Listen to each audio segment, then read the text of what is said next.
विद्यार्थी आपल्या गुरुविषयी ज्यावेळेस लिखाण करतो त्यावेळेस त्याला ते गायची संधी बालगंधर्वासारख्या पवित्र रंगमंदिरामध्ये मिळते, त्यावेळेस त्याचा प्रवेश तेवढाच आनंदाने होतो.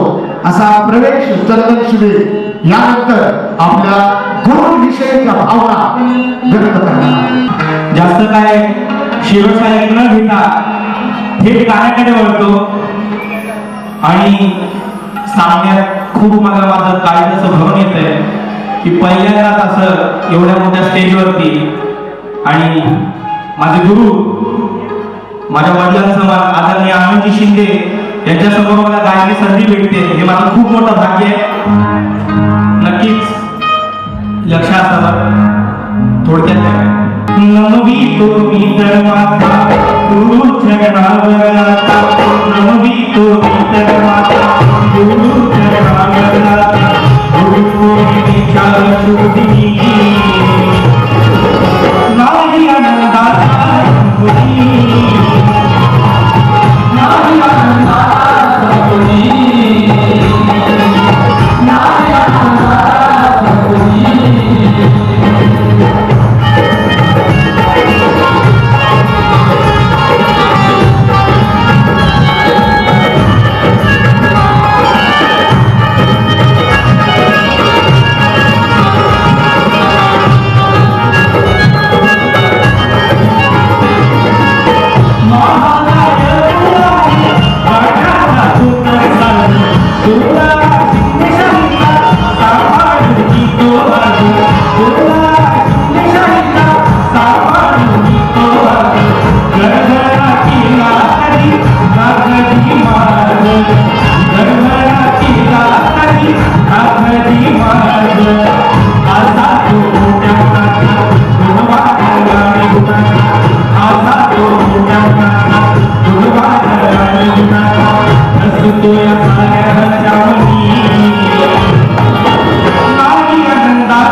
गाडगा उघडे ठेवा सदा ते तुमचे काम.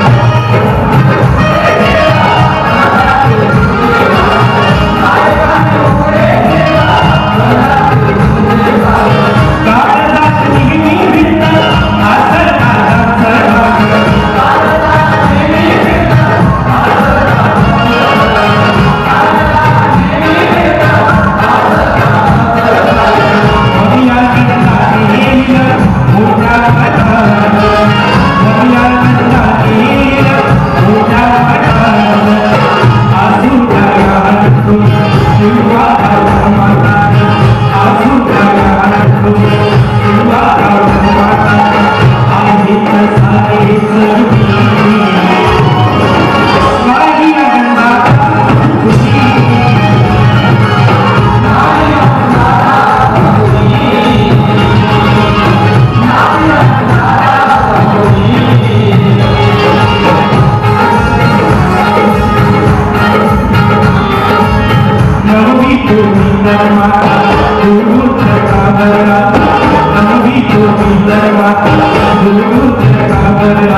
प्रवेश याच्यासाठी चंदनशी मनापासून धन्यवाद.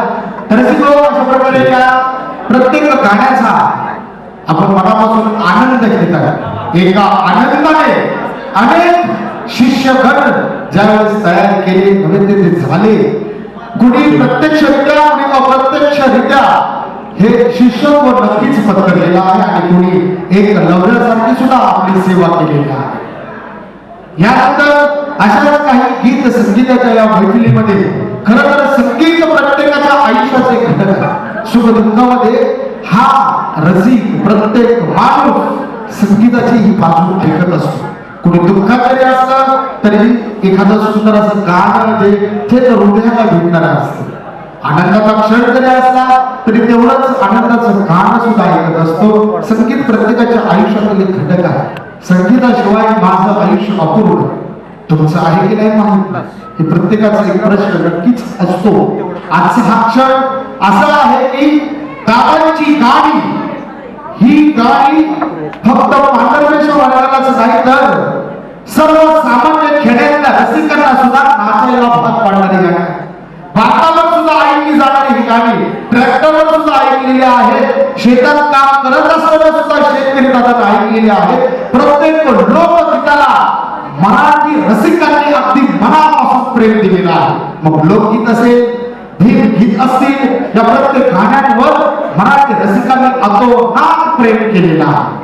तर आजचा हा एक वेगळा अनुभव आज पुण्यनगरीतील हा रसिक प्रेक्षक अनुभवतो. खरं तर गुरुप्रती असलेली ही भावना ज्यावेळेस शिष्याच्या वतीने सादर होत असते त्यावेळेस त्या गुरुला सुद्धा नक्कीच भरून आलेलं असतं, मन भरून आलेलं असतं, डोळे तर पाणावलेले असतातच असतात. दादांची सगळीच गाणी सर्वसामान्य रसिकांनी यशाच्या उंच शिखरावर नेलेली आहे. प्रतिकूल परिस्थितीमध्ये जन्मलेले दादा खरं तर लोकगीतांमध्ये सुद्धा दादा ठरलेले आहेत. वडील स्वर सम्राट प्रल्हाद शिंदे आणि आई रुक्मिणी शिंदे यांच्या पोटी जन्म 21 एप्रिल 1965 साली दादांचा जन्म झाला आणि कलेला खऱ्या अर्थानं एक कोहिनूर मिळाला असंच म्हणावं लागेल. कलेचा हा प्रवास करत असताना आपले आजोबा भगवान बाबा जे उत्कृष्ट पेटी वाजवायचे त्याचबरोबर आजी सोनाबाई शिंदे या उत्कृष्ट तबला वाजवायच्या. कलेचं हे ज्ञान हा वारसा त्यांना पिढ्यानपिढ्या मिळत आलेला आहे आणि त्यांच्याच पावलं कव्वालीमध्ये खरं तर दादांना जास्त इंटरेस्ट होता, रस होता. अगदी आवडीनं कव्वालीच्या कार्यक्रमाला आपल्या वडिलांबरोबर जायचे. हाणून मारून तबला ते शिकलेले आहे. हाणून मारून तबला शिकले. भाऊ मिलिंद शिंदे आणि आनंद शिंदे हे दोघंही वडील गैरहजर असताना ते कार्यक्रम स्वतः करत. असा त्यांचा कलेचा प्रवास हळूहळू आपल्या समोर ज्यावेळेस उलगडून दाखवेल त्यावेळेस नक्कीच तुम्हाला याही पेक्षा जास्त अभिमान वाटेल की एक सर्वसामान्य कुटुंबात जन्मलेला हा बाप माणसाच्या पोटी जन्मलेला मुलगा नव्हे तर बापच जन्माला आलाय की ज्या बापाने असंख्य मुलं ही तयार केलेली आहे.